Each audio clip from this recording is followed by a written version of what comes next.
Hi guys, ಮರಳಿ ಸ್ವಾಗತ ನಮ್ಮ ಯೂಟ್ಯೂಬ್ ಚಾನಲ್ ಹಾಗೂ ಫೇಸ್ಬುಕ್ ಪೇಜ್ಗೆ. ನಾನು ನಿಮ್ಮ ಕಿರಣ್ ಗೌಡ. ನಾನಿವತ್ತು ರಿವ್ಯೂ ಮಾಡ್ತಿರುವಂತಹ ವೆಹಿಕಲ್ನ ಬ್ರ್ಯಾಂಡ್ ಬಂದು ನಮ್ಮ ಹೆಮ್ಮೆಯ ಭಾರತೀಯ ಕಂಪನಿ ಅಶೋಕ್ ಲೇಲ್ಯಾಂಡ್. 76 ವರ್ಷದಿಂದ ಕಮರ್ಷಿಯಲ್ ವೆಹಿಕಲ್ ಸೆಗ್ಮೆಂಟಲ್ಲಿ ಒಂದು ಚಾಪು ಮೂಡಿಸಿದ್ದಾರೆ ಅಂತ ಹೇಳ್ಬೋದು. ಆ್ಯಂಡ್ ಇವರು ಬಂದು one of the leading manufacturer commercial vehicle ಸೆಗ್ಮೆಂಟಲ್ಲಿ. ಇವರ ವೆಹಿಕಲ್ಗಳು ಎಷ್ಟು ರಿಲಿಯಬಲ್ ಆ್ಯಂಡ್ ರಗಡ್ ಆಗಿರುತ್ತೆ ಅಂತ ಹೇಳಿದ್ರೆ, ಇವರೇ ಬಂದು largest logistics vehicle supplier for Indian army ಅವರೇ ಇವ್ರನ್ನ ನಂಬಿ ವೆಹಿಕಲ್ಗಳನ್ನ ತೊಗೊತಾರೆ ಅಂತ ಹೇಳಿದ್ರೆ ಎಷ್ಟು ರಗಡ್ ಆ್ಯಂಡ್ ರಿಲಿಯಬಲ್ ಆಗಿದೆ ನೀವೇ ಅರ್ಥ ಮಾಡ್ಕೊಳ್ಳಿ. ಆ್ಯಂಡ್ ಇತ್ತೀಚೆಗಷ್ಟೇ ಒಂದು ದೊಡ್ಡ ಆರ್ಡ್ರ್ ಕೂಡ ಬಂತು ಇವರಿಗೆ. ಇವರು ಬಂದು 2011ರಲ್ಲಿ SUV ಸೆಗ್ಮೆಂಟ್ಗೆ ಕಾಲಿಡ್ತಾರೆ. ತುಂಬ ಲೇಟೇ ಬಟ್ ಚೆನ್ನಾಗಿ ಕಾಲಿಡ್ತಾರೆ. ಸೊ ಅದಾದಮೇಲೆ ಒಂದೆರಡು ವೆಹಿಕಲ್ ಬಿಡ್ತಾರೆ, ಎರಡೂ ಕೂಡ ಇಟ್ಟೆ ಮಾರ್ಕೆಟಲ್ಲಿ. ನಾನು ಏನಕ್ಕೆ ಇನ್ನೂ ಇವರು ಎಂಟ್ರಿ ಲೆವೆಲ್ SUVನ ತರಲಿಲ್ಲ ಅಂತ ಅನ್ಕೊತಾ ಇದ್ದೆ. ಬಟ್ ಇವ್ರು ಹೇಳೋ ಪ್ರಕಾರ ಫಸ್ಟು ಒಂದು ಸೆಗ್ಮೆಂಟಲ್ಲಿ ಒಂದು ಗಾಡಿ ಬಿಟ್ವಿ ಅಂತ ಹೇಳಿದ್ರೆ ಅದನ್ನು ಸ್ವಲ್ಪ ನೀಟಾಗೆ ಸ್ಟಡಿ ಮಾಡಿ ಅದನ್ನು ಒಂದು ಸ್ಟೇಬಲ್ ಮಾಡಿ ಅದಾದಮೇಲೆ ಇನ್ನೊಂದು ವೆಹಿಕಲ್ ರಿಲೀಸ್ ಮಾಡಬೇಕು ಅನ್ನೋದು ಇವರ ಒಂದು ಯೋಚನೆ. ಆ್ಯಂಡ್ ಇವಾಗ ಒಂದು ವೆಹಿಕಲ್ನ ರಿಲೀಸ್ ಮಾಡಿದ್ದಾರೆ. ಈ ವೆಹಿಕಲ್ ಬಂದುಬಿಟ್ಟು ಸೆಗ್ಮೆಂಟ್ನ ಶೇಕ್ ಮಾಡುತ್ತೆ.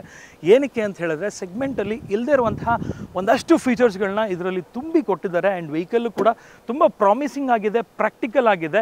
ಸೊ ನಾನು ಮಾತಾಡ್ತಿರೋದು ಬಂದುಬಿಟ್ಟು ಅಶೋಕ್ ಲೇಲ್ಯಾಂಡ್ನ ಸಾತಿ ಬಗ್ಗೆನೇ. ಇವತ್ತಿನ ವಿಡಿಯೋದಲ್ಲಿ ಸಾತಿಯಲ್ಲಿ ಏನಿದೆ ಏನಿಲ್ಲ, ಏನೆಲ್ಲ ಫೀಚರ್ಸ್ ಕೊಟ್ಟಿದ್ದಾರೆ, ಪೇಲೋಡ್ ಕೆಪಾಸಿಟಿ ಏನು, ಇದನ್ನೆಲ್ಲ ಕಂಪ್ಲೀಟ್ ಆಗಿ ತಿಳಿಸ್ಕೊಡ್ತೀನಿ. ಆ್ಯಂಡ್ ಡ್ರೈವ್ ಮಾಡಿ ಕೂಡ ಕಂಫರ್ಟ್ ಯಾವ ಥರ ಇದೆ, ಓಡಿಸೋದಕ್ಕೆ ಯಾವ ಥರ ಇದೆ, ನೀವು ಲೋಡ್ ಹಾಕೊಂಡು ಓಡಿಸ್ತಾ ಇದ್ದರೆ ಮಜಾ ಬರುತ್ತಾ ಅಂತ ಹೇಳ್ಬಿಟ್ಟು ಕಂಪ್ಲೀಟಾಗಿ ತಿಳಿಸ್ಕೊಡ್ತೀನಿ. ಬನ್ನಿ ಆಗಿದ್ರೆ ವೀಕ್ಷಕರೇ, ತಡ ಮಾಡಿದೆ ಇವತ್ತಿನ ವಿಡಿಯೋನ ಶುರು ಮಾಡಿ.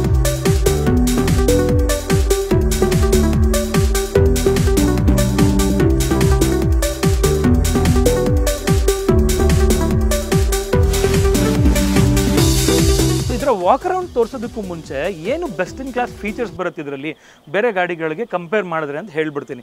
ಫಸ್ಟ್ ಆಫ್ ಆಲ್ ಇದರ ಪೇಲೋಡ್ ಕೆಪಾಸಿಟಿನೇ best in the class. 1120 kg payload capacity ಬರುವಂಥದ್ದು. ಈವನ್ ನಿಮಗೆ ಲೋಡ್ ಏರಿಯಾ ಕೂಡ ತುಂಬ ಚೆನ್ನಾಗಿ ಬರುತ್ತೆ. ಇದರಲ್ಲಿ 4.1 ಸ್ಕ್ವೇರ್ ಮೀಟರ್ ನಿಮಗೆ ಲೋಡ್ ಏರಿಯಾ ಬರುವಂಥದ್ದು. ಮತ್ತು ಲೋಡ್ ಬಾಡಿ ನೋಡ್ತಾ ಇದ್ದೀರಲ್ಲ, ಸೊ 8.2 ಫೀಟು ಲೋಡ್ ಬಾಡಿ ಇದೆ. ತುಂಬಾ ಒಳ್ಳೆ ಪೇಲೋಡ್ನ ಹಾಕೊಂಡು ಹೋಗ್ಬೋದು. ಪೇಲೋಡ್ ಜಾಸ್ತಿ ಹಾಕೊಂಡೋದಷ್ಟು ಜಾಸ್ತಿ ಪ್ರಾಫಿಟ್ಟು, ಫ್ರೀಕ್ವೆನ್ಸಿ ಕಡಿಮೆ ಆಗುತ್ತೆ. ಅಂದರೆ ನೀವು ತುಂಬ ಸತಿ ತಿರುಗಾಡುವಂತಹ ಅವಶ್ಯಕತೆ ಇಲ್ಲ, ಕಡಿಮೆ ಫ್ರೀಕ್ವೆನ್ಸಿಲಿ ಟ್ರಿಪ್ಗಳನ್ನ ಮುಗಿಸ್ಬೋದು. ಯಾಕೆಂದರೆ ಎಕ್ಸ್ಟ್ರಾ ಲೋಡ್ನ ಹಾಕೊಂಡು ಹೋಗ್ಬೋದು. ಜೊತೆಗೆ ಈ ಒಂದು ವೀಲ್ ಏನು ನೋಡ್ತಾ ಇದ್ದೀರಾ, ನಾರ್ಮಲ್ ಆಗಿ ನಿಮಗೆ ಈ ಸೆಗ್ಮೆಂಟಲ್ಲಿ ಸ್ವಲ್ಪ ಕಮ್ಮಿ ಇಂಚಿದು ವೀಲ್ ಬರುತ್ತೆ. ಇದು 14 ಇಂಚ್ ನೋಡ್ತಿರ್ಬೋದು, ಸ್ಟೀಲ್ ರಿಮ್ ಜೊತೆಗೆ ಬರೋವಂಥದ್ದು. ಬಾಡಿ ಡಿಸೈನ್ ಅಂತೂ ಅಲ್ಟಿಮೇಟ್ ಆಗಿದೆ. ಎಂಜಿನ್ ಅಂತೂ ವೆರಿ ಕೇಪಬಲ್ಲು. ಸೆಗ್ಮೆಂಟಲ್ಲಿ ನಿಮಗೆ ಇದರ ಒಂದು ಅರ್ಧದಷ್ಟು ಮುಕ್ಕಾಲಷ್ಟು ನಿಮಗೆ ಪವರ್ ಕೊಡ್ತಾರೆ. ಬಟ್ ಇದರಲ್ಲಿ ಜಾಸ್ತಿ ಇದೆ. 1.5 ಲೀಟರ್ 3 ಸಿಲಿಂಡರ್ ಡೀಸೆಲ್ ಇಂಜಿನ್ನು. ಇದು 45 HP ಹಾರ್ಸ್ ಪವರ್ನ ಪ್ರೊಡ್ಯೂಸ್ ಮಾಡಿದ್ರೆ ಆಲ್ಮೋಸ್ಟ್ 110 ನ್ಯೂಟನ್ ಮೀಟರ್ ಟಾರ್ಕ್ನ ಪ್ರೊಡ್ಯೂಸ್ ಮಾಡುವಂಥದ್ದು. ಗಾಡಿ ನೋಡ್ತಾ ಇದ್ದೀರಾ. ಸೊ ಇನ್ನು ಏನು ಬೆಸ್ಟ್ ಬರುತ್ತೆ ಇದರಲ್ಲಿ ಅಂತ ಹೇಳಿದ್ರೆ, ಮೇಂಟೆನೆನ್ಸ್ ಕಾಸ್ಟು ಇದ್ರದ್ದು ಕಂಪ್ಯಾರಿಟಿವ್ಲಿ ಲೆಸ್ ಇರುತ್ತೆ. ಸೊ 20,000ಕ್ಕೊಂದ್ಸಲಿ ನೀವು ಸರ್ವಿಸ್ ಮಾಡಿಸಿದ್ರೆ ಸಾಕು. ಅಂದರೆ ಬೇರೆ ಗಾಡಿಗಳನ್ನ, ಅಂದರೆ ಸರ್ವಿಸ್ ಅಲ್ಲ, ಇಂಜಿನ್ ಆಯಿಲ್ ಚೇಂಜ್ ಇಂಟರ್ವೆಲ್ ಬಂದುಬಿಟ್ಟು ನೀವು 20,000ಕ್ಕೊಂದ್ಸಲಿ ಮಾಡಿಸಿದ್ರೆ ಸಾಕು. ಸೊ ಅದು ಕೂಡ ನಿಮಗೆ ಕಾಸ್ಟ್ ಕಟ್ಟಿಂಗೇ. ಬೇರೆ ಗಾಡಿಗಳೆಲ್ಲ 10,000ಕ್ಕಿದ್ರೆ 15,000ಕ್ಕಿದ್ರೆ ಇದು 20,000ಕ್ಕೆ. ಸೊ ರನ್ ಟೈಮ್ ಕೂಡ ಜಾಸ್ತಿ ಇರುತ್ತೆ. ಗಾಡಿ ನಿಲ್ಲಿಸ್ಬೇಕು, ಸರ್ವಿಸ್ಗೆ ಹೋಗಬೇಕು ಆ ಥರ ಇರಲ್ಲ. ನೀವು ಕಂಟಿನ್ಯೂಸ್ ಆಗಿ ದುಡಿತಾ ಇರ್ಬೋದು. ಮತ್ತು ಅಶೋಕ್ ಲೇಲ್ಯಾಂಡ್ ಅವರು ಟ್ರಸ್ಟ್ ಮಾಡುವಂಥದ್ದು ನನಗೆ ಹೇಳ್ತಾ ಇದ್ರು, ಅಂದರೆ in the briefing session. So ನಮ್ಮ ಗಾಡಿಗಳು ಯಾವ ಥರ ಅಂತ ಹೇಳಿದ್ರೆ, ನಾವು ಹೆಸರಿಡೋದ್ರಲ್ಲೇ ಗೊತ್ತಾಗ್ಬಿಡುತ್ತೆ. ಇದನ್ನು ಸಾತಿ ಅಂತ ಇಟ್ಟಿದ್ದಾರೆ. ಮುಂಚೆ ದೋಸ್ತ್ ಅಂತ ಇತ್ತು, ಬಡ ದೋಸ್ತ್ ಅಂತಿದೆ. ಸೊ ದೋಸ್ತ್ ಅಂದರೆ ಫ್ರೆಂಡು. ಅವರ ವೆಹಿಕಲ್ಗಳು ಅಂದರೆ ಬರೀ ಅವರಿಗೆ ಮನಿ ಮೇಕಿಂಗ್ ಮಿಷಿನ್ ಆಗಿರಬಾರ್ದು, ಅಂದರೆ ಕಸ್ಟಮರ್ಗಳಿಗೆ ಜೊತೆಗೆ ಒಂದು ಫ್ರೆಂಡ್ ಆಗಿರಬೇಕು. ಯಾವಾಗಲೂ ತಿರುಗಾಡ್ತಾ ಇರ್ತಾರೆ. ಆಲ್ಮೋಸ್ಟ್ 12 to 13 ಅವರ್ಸು ವೆಹಿಕಲಲ್ಲಿ ತಿರುಗಾಡುವಂತಹ ಕಸ್ಟಮರು ತುಂಬ ಸೇಫಾಗಿರಬೇಕು, ಕಂಫರ್ಟಬಲ್ ಆಗಿರಬೇಕು ಅಂತ ಹೇಳ್ಬಿಟ್ಟು ಹೇಳ್ತಾರೆ. ಅದಕ್ಕೋಸ್ಕರನೇ ಅವ್ರ ವೆಹಿಕಲ್ನ ಅವರು ಫ್ರೆಂಡ್ ಅಂತ ಅನ್ಕೋಬೇಕು ಅಂತ ಹೇಳ್ಬಿಟ್ಟು ಈ ಥರ ಮಾಡಿರುವಂಥದ್ದು. ಇದು ಸಾತಿ ಅಂತ ಹೇಳ್ಬಿಟ್ಟು ಸಾತಿ. ಸೊ ಇಂಟೀರಿಯರು ಕೂಡ ಅಷ್ಟೇ ಕಂಫರ್ಟಬಲ್ ಆಗಿ ಬರುತ್ತೆ. ಸೊ ಯಾವ ಥರ ಇದೆ ಇಂಟೀರಿಯರು ಇದನ್ನೆಲ್ಲ ತೋರಿಸ್ತಾ ಹೋಗ್ತೀನಿ. ನಿಮಗೆ ವ್ಯಾರಂಟಿ ಕೂಡ best in the class warranty ಬರುವಂಥದ್ದು. 5 ವರ್ಷ ಅಥವಾ 2 ಲಕ್ಷ ಕಿಲೋಮೀಟ್ರ್ವರೆಗೂ ವ್ಯಾರಂಟಿ ಬರುತ್ತೆ. ಸರ್ವೀಸು ಕೂಡ ಚೆನ್ನಾಗಿದೆ. ಸೊ ಹಂಗಾಗಿ ಅಶೋಕ್ ಲೇಲ್ಯಾಂಡ್ ಸಾತಿ ಬಂದುಬಿಟ್ಟು best in the class vehicle ಅಂತ ಹೇಳ್ತೀನಿ. ಬನ್ನಿ ಇವಾಗ ಕಂಪ್ಲೀಟ್ ವಾಕ್ ಅರೌಂಡು ನೋಡ್ತಾ ಹೋಗೋಣ. ಸೊ ಫ್ರಂಟ್ ಲುಕ್ ನೋಡ್ತಾ ಇದ್ದೀರಾ, ತುಂಬಾ ಚೆನ್ನಾಗಿ ಕಾಣುತ್ತೆ ಫ್ರಂಟ್ ಲುಕ್ಕು. ಬಡ ದೋಸ್ತ್ ಏನು ಬರುತ್ತೆ ಅದೇ ಥರ ನಿಮಗೆ ಒಂಥರ ದೋಸ್ತ್ ಥರನೇ ಕಾಣುತ್ತಿದ್ದು. ವೈಡ್ ವಿಂಡ್ಶೀಲ್ಡ್ ಬರುತ್ತೆ. ವಿಂಡ್ಶೀಲ್ಡ್ಗೆ ವೈಪರ್ ಕೊಟ್ಟಿದ್ದಾರೆ. ಆ್ಯಂಡ್ ವಾಷರ್ ಕೂಡ ಬರುವಂಥದ್ದು. ಎಸ್ಪೆಷಲಿ ನನಗೆ ಪೇಂಟ್ ಕ್ವಾಲಿಟಿ ಸಖತ್ ಇಷ್ಟ ಆಯಿತು. ಒಂದು ಕಾರ್ನ ಕ್ವಾಲಿಟಿ ಆಫ್ ದ ಪೇಂಟ್ಗೆ ನೀವು ಕಂಪೇರ್ ಮಾಡ್ಬೋದು, ಅಷ್ಟು ಚೆನ್ನಾಗಿದೆ. ಇಲ್ಲಿ ಬ್ಯಾಡ್ಜಿಂಗ್ ನೋಡ್ಬೋದು, ಇಲ್ಲಿ ಲೋಗೋ ನೋಡ್ಬೋದು ನೀವು. ಆ್ಯಂಡ್ ಕ್ರಿಸ್ಟಲ್ ಕ್ಲಿಯರ್ ಹೆಡ್ಲ್ಯಾಂಪ್ಸ್ ಬರುತ್ತೆ. ಸೈಡ್ ಇಂಡಿಕೇಟರ್ ಜೊತೆಗೆ ಇಂಟಿಗ್ರೇಟ್ ಆಗಿದೆ. ಇದು ಒಳ್ಳೆ ಥ್ರೋ ಇದೆ ಆ್ಯಕ್ಚುಲಿ. ಆ್ಯಂಡ್ ಕೆಳಗಡೆ ನೋಡ್ತಿರ್ಬೋದು. ಸೊ ಸೊ ಇಲ್ಲಿ ನಿಮಗೆ ವೆಂಟಿಲೇಷನ್ ಕೊಟ್ಟಿದ್ದಾರೆ. ಸೊ ಓವರಾಲ್ ಫ್ರಂಟ್ ಲುಕ್ ಸಖತ್ ಇಷ್ಟ ಆಯಿತು ನನಗೆ. ಸೈಡಲ್ಲಿ ನೋಡೋದಾದರೆ ಎಸ್ಪೆಷಲಿ ನಿಮಗೆ ಏನು ವೀಲ್ಸ್ ಕೊಟ್ಟಿದ್ದಾರೆ 14 ಇಂಚ್ ವೀಲ್ಸ್ ಕೊಟ್ಟಿರೋದು. ಸೊ ನಿಮಗೆ ಸ್ಟೀಲ್ ವೀಲ್ಸು ಚೆನ್ನಾಗಿದೆ. ಇನ್ನು ಇಂಟೀರಿಯರ್ ನೋಡ್ತೀರಾ ಅಂತ ಹೇಳಿದ್ರೆ ಫಸ್ಟ್ ಆಫ್ ಆಲ್ ಇಂಟೀರಿಯರ್ ನೋಡ್ಕೊಂಬಿಡಿ. ಸೊ ಪೈಲೋಟ್ ಕೆಪಾಸಿಟಿ ಬಗ್ಗೆ ಆಲ್ರೆಡಿ ಹೇಳಿದ್ದೀನಿ ನಿಮಗೆ. ಇಂಟೀರಿಯರ್ ನೋಡ್ಬೋದು, ಎ ಸಿ ಕೂಡ ಬರುತ್ತೆ, ಅಂದರೆ ಟಾಪ್ ವೇರಿಯಂಟಲ್ಲಿ. ಇದರ ಎಕ್ಶೋರೂಮ್ ಪ್ರೈಸು ಸ್ಟಾರ್ಟ್ ಆಗುವಂಥದ್ದು ಅಟ್ರಾಕ್ಟಿವ್ ಪ್ರೈಸಿಂಗಲ್ಲೇ ಇದನ್ನು ಮಾಡಿರೋವಂಥದ್ದು 6,59,999 ರೂಪಾಯಿಗೆ ಸ್ಟಾರ್ಟ್ ಆಗುತ್ತೆ. ಅಂದರೆ ಬೇರೆ ಎಲ್ಲ ಗಾಡಿಗಳಿಗೆ ಕಂಪೇರ್ ಮಾಡಿದ್ರೆ ಬೆಸ್ಟ್ ಇನ್ ಕ್ಲಾಸ್ ಫೀಚರ್ಸು ಬರುತ್ತೆ ಆ್ಯಂಡ್ ಪ್ರೈಸಿಂಗು ಕೂಡ ಸಿಮಿಲರ್ ಬ್ರ್ಯಾಕೆಟಲ್ಲಿ ಕೊಟ್ಟಿರೋದ್ರಿಂದ so one of the best vehicle ಆಗೋದ್ರಲ್ಲಿ ಯಾವುದೇ ರೀತಿ ಡೌಟ್ ಇಲ್ಲ ಅಂತ ಹೇಳ್ತೀನಿ. ಎಂಟ್ರಿ ಲೆವೆಲ್ ಕಮರ್ಷಿಯಲ್ ವೆಹಿಕಲ್ ಅಂದರೆ SUV ಸೆಗ್ಮೆಂಟಲ್ಲಿ ನೋಡ್ತಿರ್ಬೋದು. AC ಬರುತ್ತೆ, 2 ಸ್ಪೋಕ್ ಸ್ಟೇರಿಂಗ್ ವೀಲ್ ಬರುತ್ತೆ, ಒಳ್ಳೆ ಕಂಫರ್ಟಬಲ್ ಸೀಟ್ಸ್ ಇದೆ. ಓಡಿಸ್ತಾ ಇಂಟೀರಿಯರ್ ಬಗ್ಗೆ ಇನ್ನೂ ನೀಟಾಗಿ ಎಕ್ಸ್ಪ್ಲೈನ್ ಮಾಡ್ತೀನಿ. ಸೆಂಟ್ರಲ್ಲಿ ಮೊಬೈಲ್ ಹೋಲ್ಡರ್ ಕೂಡ ಕೊಟ್ಬಿಟ್ಟಿದ್ದಾರೆ. 5 ಸ್ಪೀಡ್ ಗೇರ್ ಬಾಕ್ಸ್ ಬರುತ್ತೆ. ಟಾರ್ಕ್ ಅಂತೂ ಅಲ್ಟಿಮೇಟ್ ಆಗಿದೆ, ಅಂದರೆ ಸೆಗ್ಮೆಂಟ್ಗೆ ಕಂಪೇರ್ ಮಾಡಿದ್ರೆ ನೋಡ್ತಿರ್ಬೋದು. ಇದಕ್ಕೆ ಇನ್ನೊಂದೇನಪ್ಪ ವಿಶೇಷತೆ ಅಂತ ಹೇಳಿದ್ರೆ ಆ್ಯಡ್ ಬ್ಲೂ ಹಾಕುವಂತಹ ಅವಶ್ಯಕತೆ ಇಲ್ಲ. ಅಂದರೆ ಡೀಸೆಲ್ ಎಕ್ಸಾಸ್ಟ್ ಫ್ಲೂಯಿಡ್ ಅಂತ ಏನು ಕರಿತೀವಿ ನಾವು, ಅಂದರೆ ಡೆಫು. ಸೊ ಅದನ್ನು ಹಾಕುವಂತಹ ಅವಶ್ಯಕತೆ ಇಲ್ಲ. ಸೊ ಅದರದ್ದು ಕೂಡ ಕಾಸ್ಟು ನಿಮಗೆ ಸೇವ್ ಆಗುತ್ತೆ. ತುಂಬ ಜನ ಅದನ್ನು ಹಾಕಬೇಕು ಅಂತ ಹೇಳ್ಬಿಟ್ಟು ಅನ್ಕೊತಾ ಇರ್ತಾರೆ. ಸೊ ಇದಕ್ಕೆ ಹಾಕುವಂತಹ ಅವಶ್ಯಕತೆ ಇಲ್ಲ. ಆ ಒಂದು ಟೆಕ್ನಾಲಜಿನ ಇದರಲ್ಲಿ ಕೊಟ್ಟಿರುವಂಥದ್ದು. ಪ್ಯಾರಾಬೋಲಿಕ್ ಲೀಫ್ ಸ್ಪ್ರಿಂಗ್ ಸಸ್ಪೆನ್ಷನ್ ಬರುತ್ತೆ. ಸೊ ಹಿಂದೆ 3 ಲೀಫ್ ಬರುತ್ತೆ, ಫ್ರಂಟಲ್ಲಿ 2 ಲೀಫ್ ಬರುತ್ತೆ.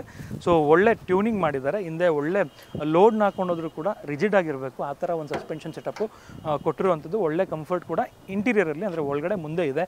ಸೊ ಅದೇ ಥರ ಲೋಡ್ ಬಾಡಿ ನೋಡ್ತೀರಾ ಅಂತ ಹೇಳಿದ್ರೆ 4.1 ಸ್ಕ್ವೇರ್ ಮೀಟರು. ಲೋಡ್ ಬಾಡಿದು ಲೆಂತ್ ಬಂದುಬಿಟ್ಟು 8.2 ಫೀಟ್ ಬರುತ್ತೆ. ಸೊ ಒಳ್ಳೆ ಲೋಡಿಂಗ್ ಏರಿಯಾ ಇದೆ. ಲೋಡಿಂಗ್ ಕೆಪಾಸಿಟಿ ಆಲ್ರೆಡಿ ಹೇಳಿದೆ 1120 kg ಪೇಲೋಡ್ ಕೆಪಾಸಿಟಿ. ಆ್ಯಂಡ್ ರೇರಲ್ಲಿ ಪಾರ್ಕಿಂಗ್ ಸೆನ್ಸರ್ಸ್ ಕೂಡ ಬರುತ್ತೆ. ಲೈಟ್ ಸೆಟಪ್ ನೋಡ್ಬೋದು ಯಾವ ಥರ ಇದೆ ಅಂತ ಹೇಳ್ಬಿಟ್ಟು. ಸೊ ಈಸಿಯಾಗಿ ಲೋಡಿಂಗು ಅನ್ಲೋಡಿಂಗ್ ಮಾಡ್ಬೋದು, ಆ ಥರ ಒಂದು ಆ್ಯಂಗಲ್ ಇದೆ. ಕೆಳಗಡೆ ನೋಡ್ತಿರ್ಬೋದು ಸ್ಪೇರ್ ವೀಲ್ ಕೊಟ್ಟಿದ್ದಾರೆ. ಇಂಟೀರಿಯರಲ್ಲಿ ಸಾಕಷ್ಟು ಇಂಪ್ರೆಸಿವ್ ಥಿಂಗ್ಸ್ ಇದೆ. ಸೊ ಏನೆಲ್ಲ ಇದೆ ಅಂತ ಹೇಳ್ಬಿಟ್ಟು ಡ್ರೈವ್ ಮಾಡ್ತಾ ತಿಳಿಸ್ಕೊಡ್ತೀನಿ. ಬನ್ನಿ, ಆಗಿದ್ರೆ ನೋಡ್ತಾ ಹೋಗೋಣ. ವೀಕ್ಷಕರೇ, ಇವಾಗ ಸಾತಿನ ಡ್ರೈವ್ ಮಾಡ್ತಿದ್ದೀವಿ, ಅದು ಕೂಡ ಟೆಸ್ಟ್ ಟ್ರ್ಯಾಕಲ್ಲಿ. ಇದು ಬಂದು proper high speed test track. ಇದು ನಾನು ಓಡಿಸ್ತಿರೋದು ಇವಾಗ ನೋಡ್ತಿರ್ಬೋದು. ಸೊ ಇದರಲ್ಲಿ ಬಾಡಿ ರೋಲ್ಸ್ ಎಲ್ಲ ಹೆಂಗಿದೆ ಪ್ರತಿಯೊಂದು ಗೊತ್ತಾಗುತ್ತೆ. ನಾನು ಆ್ಯಕ್ಚುಲಿ ಸ್ವಲ್ಪ ಈ ಥರ ಸ್ಟೀಪಲ್ಲಿ ಓಡಿಸ್ತಾ ಇದ್ದೀನಿ ನೋಡಿ, ಆದರೂ ಕೂಡ ಬಾಡಿ ರೋಲ್ ಕಡಿಮೆನೇ ಇದೆ. ಆಸ್ ಆಫ್ ನೋ ಲೋಡ್ ಇಲ್ಲದೆ ಇರೋದ್ರಿಂದ ಸ್ವಲ್ಪ ಜಂಪ್ ಆಗ್ತಾ ಇದೆ, ಬಟ್ ಒಳಗಡೆ ಕ್ಯಾಬಿನಲ್ಲಿ ಕಂಫರ್ಟಬಲ್ ಆಗೇ ಇದೆ. 4th ಗೇರಲ್ಲಿ ಇದ್ದೀನಿ, 70 ರೀಚ್ ಆಯಿತು. 5th ಗೇರ್ಗೆ ಹಾಕಿದ್ದೀನಿ 75, 77, 79, 80, 82. So almost 82, I think 90 kilometre ತನಕ ಈಸಿಯಾಗಿ ಹೋಗುತ್ತೆ. ಸೊ ಮತ್ತೆ ಟರ್ನ್ ಬಂತು ಅಂದ್ಬಿಟ್ಟು ನಾನು ಸ್ವಲ್ಪ ಸ್ಲೋ ಮಾಡಿಕೊಂಡೆ. ಈಸಿಯಾಗಿ ಹೋಗುತ್ತೆ ಆ್ಯಂಡ್ ತುಂಬ ಕಂಫರ್ಟಬಲ್ ಆಗಿದೆ. ಹೈವೇಲಿ ಡ್ರೈವ್ ಮಾಡಬೇಕಾದ್ರೂ ಕೂಡ ನಿಮಗೆ ಆನ್ ಎ ಸಾಫ್ಟ್ವೇರ್ ಆ್ಯಂಡ್ ಸಸ್ಪೆನ್ಷನ್ನು ಸ್ಮೂತಾಗಿರುತ್ತೆ. ಸೊ ಇಂಟೀರಿಯರ್ ತೋರಿಸ್ಬಿಡ್ತೀನಿ ಹಂಗೆ ನಿಮಗೆ. 2 ಸ್ಪೋಕ್ ಸ್ಟೇರಿಂಗ್ ವೀಲ್ ಬರುತ್ತೆ ನೋಡಿ, ದೊಡ್ಡದಾಗಿದೆ. ಒಂಥರ ಕಾರ್ ಕೈಂಡ್ ಆಫ್ ಫೀಲಿಂಗ್ ಕೊಡ್ತಾ ಇದೆ ನನಗೆ. ಡಿಜಿಟಲ್ ಸ್ಪೀಡೋಮೀಟ್ರ್ ಬರುತ್ತೆ. ಸೊ ವಿಸಿಬಿಲಿಟಿ ಓಕೆ ಇದೆ, ಬಟ್ ಒಳಗಡೆ ವಿಂಡ್ಶೀಲ್ಡ್ ವಿಸಿಬಿಲಿಟಿ ಅಂತ ಕಮಾಂಡಿಂಗ್ ವ್ಯೂ ಇದೆ. ನಿಜವಾಗ್ಲೂ ಗಾಡಿ ಓಡಿಸ್ತಾ ಇದ್ರೆ ಎಲ್ಲ ಆ್ಯಂಗಲು ಕ್ಲಿಯರಾಗಿ ಕಾಣಿಸ್ತಾ ಇದೆ. ಸೊ ಕಮಾಂಡಿಂಗ್ ವ್ಯೂ ಇದೆ ಇಲ್ಲಿ. ಆ್ಯಕ್ಚುಲಿ ಇವಾಗ ಏನು ನೋಡ್ತಿದ್ದೀರಲ್ಲ, ಸೊ ಇದು ಸಸ್ಪೆನ್ಷನ್ ಟೆಸ್ಟ್ ಮಾಡೋದಕ್ಕೋಸ್ಕರ. ಈ ಥರ ಒಂದು ರೋಡ್ಗಳು ನಿಮಗೆ ಸ್ವಲ್ಪ ಹಳ್ಳಿ ಕಡೆ ಆ ಕಡೆ ಇರುತ್ತೆ, ಸ್ವಲ್ಪ ಇದು ಜಂಪ್ ಆಗ್ತಾ ಇದೆ. ಯಾಕೆಂದರೆ ಖಾಲಿ ಗಾಡಿ ಇದೆ, ಅದಕ್ಕೋಸ್ಕರ ಜಂಪ್ ಆಗ್ತಾ ಇದೆ. ಬಟ್ ನೋಡ್ತಿರ್ಬೋದು ಈಸಿಯಾಗಿ ಹೋಗುತ್ತೆ. ಸಸ್ಪೆನ್ಷನ್ ನಿಜವಾಗ್ಲೂ ಪ್ಯಾರಾಬೋಲಿಕ್ ವಿತ್ ಲೀಫ್ ಸ್ಪ್ರಿಂಗ್ ಕೊಟ್ಟಿರೋದ್ರಿಂದ, ಅಂದರೆ ಈ ಕಡೆ ನಿಮಗೆ ಬರೀ ಲೋಡ್ ಹಾಕ್ಕೊಂಡ್ರೆ ಅಷ್ಟೇ ನಿಮಗೆ ಕಂಫರ್ಟಬಲ್ ಇರುತ್ತೆ, ಆ ಥರ ಏನಿಲ್ಲ. ಈವನ್ ನೀವು ಖಾಲಿ ಬರಬೇಕಾದ್ರೂ ಕೂಡ ಒಳ್ಳೆ ಕಂಫರ್ಟ್ ಇರುತ್ತೆ. ಸೊ ಇವರ ಫಿಲಾಸಫಿ ಇರೋದೇ ಯಾವ ಥರ ಅಂತ ಹೇಳಿದ್ರೆ, ಇವರ ಗಾಡಿಗಳನ್ನ ಅಂದರೆ ಹೋಮ್ ಅವೇ ಫ್ರಮ್ ಹೋಮ್ ಅಂತ ಹೇಳ್ಬಿಟ್ಟು ಇವ್ರು ಟ್ರೀಟ್ ಮಾಡ್ತಾರೆ. ಸೊ ಎಕ್ಸಾಂಪಲ್ಗೆ ಒಬ್ಬರು ಕಸ್ಟಮರ್ ಯಾರಾದರೂ ಗಾಡಿ ತೊಗೊಂಡು ಡ್ರೈವರು ಗಾಡಿ ಓಡಿಸ್ತಾ ಇದ್ದಾರೆ ಅಂತ ಹೇಳಿದ್ರೆ ದಿನಕ್ಕೆ 11 ಗಂಟೆಗಳ ಕಾಲ ಅಥವಾ 11ರಿಂದ 13 ಗಂಟೆಗಳ ಕಾಲ ಡೈಲಿ ಗಾಡಿಗಳನ್ನ ಓಡಿಸ್ತಾರೆ. ಸೊ ಅದನ್ನು ಓಡಿಸ್ಬೇಕಂತ ಹೇಳಿದ್ರೆ ಕಂಫರ್ಟಬಲ್ ಆಗಿ ಇರಲೇಬೇಕು. ಅದಕ್ಕೋಸ್ಕರ ಅದಕ್ಕೆ ತಕ್ಕಂತೆ ಮಾಡಿರುವಂಥದ್ದು. ಅದಕ್ಕೆ ಇವ್ರ ಗಾಡಿಗಳಿಗೆ ಎಲ್ಲರೂ ಕೂಡ ಅಂದರೆ ಎಲ್ಲ ಗಾಡಿಗಳು ಏನು ನೋಡ್ತಿರೋ ಇರೋದಕ್ಕೆ ಸೊ ಒಂದು ದೋಸ್ತ್ ಅಂತ ಇದೆ, ಬಡ ದೋಸ್ತ್ ಅಂತ ಇದೆ, ಸಾತಿ ಅಂತ ಈ ಗಾಡಿನ ಇಂಟ್ರೊಡ್ಯೂಸ್ ಮಾಡಿದ್ದಾರೆ. ಸೊ ಹಂಗಾಗಿ ಎಲ್ಲ ಗಾಡಿಗಳು ಕೂಡ ಓಮ್ ಅವೇ ಫ್ರಮ್ ಹೋಮ್ ಅಂತ ಹೇಳ್ತೀನಿ, ನೋಡ್ತಿರ್ಬೋದು. ಸೊ ಹಾಗೆ ಇದು ಟಾಪ್ ಎಂಡ್ ಆಗಿರೋದ್ರಿಂದ AC ಕೂಡ ಬರುತ್ತೆ. AC ತುಂಬ ಕಂಫರ್ಟಬಲ್ ಆಗಿದೆ, ಅಂದರೆ ಒಳ್ಳೆ ಕೂಲಿಂಗ್ ಇರೋವಂಥದ್ದು. ಮತ್ತು ಮೊಬೈಲ್ ಹೋಲ್ಡರ್ ಕೂಡ ಇದೆ. ಮೊಬೈಲ್ ಇಟ್ಬಿಟ್ಟು ತೋರಿಸ್ತೀನಿ ನೋಡಿ, ಕ್ಲೀನಾಗಿ ಕುತ್ಕೊಳ್ಳುತ್ತೆ ಮೊಬೈಲ್ ಹೋಲ್ಡರು. ಒಟ್ಟಿನಲ್ಲಿ ಗಾಡಿ ಹೇಳಬೇಕಂತ ಹೇಳಿದ್ರೆ ಕಂಫರ್ಟ್ಗೆ ಯಾವುದೇ ರೀತಿ ಕೊರತೆ ಇಲ್ಲ ಅಂತ ಹೇಳ್ತೀನಿ. ಸೊ ಕಂಫರ್ಟ್ ಜೊತೆಗೆ ಒಳ್ಳೆ ಪೇಲೋಡ್ ಕೆಪಾಸಿಟಿ ಇದೆ.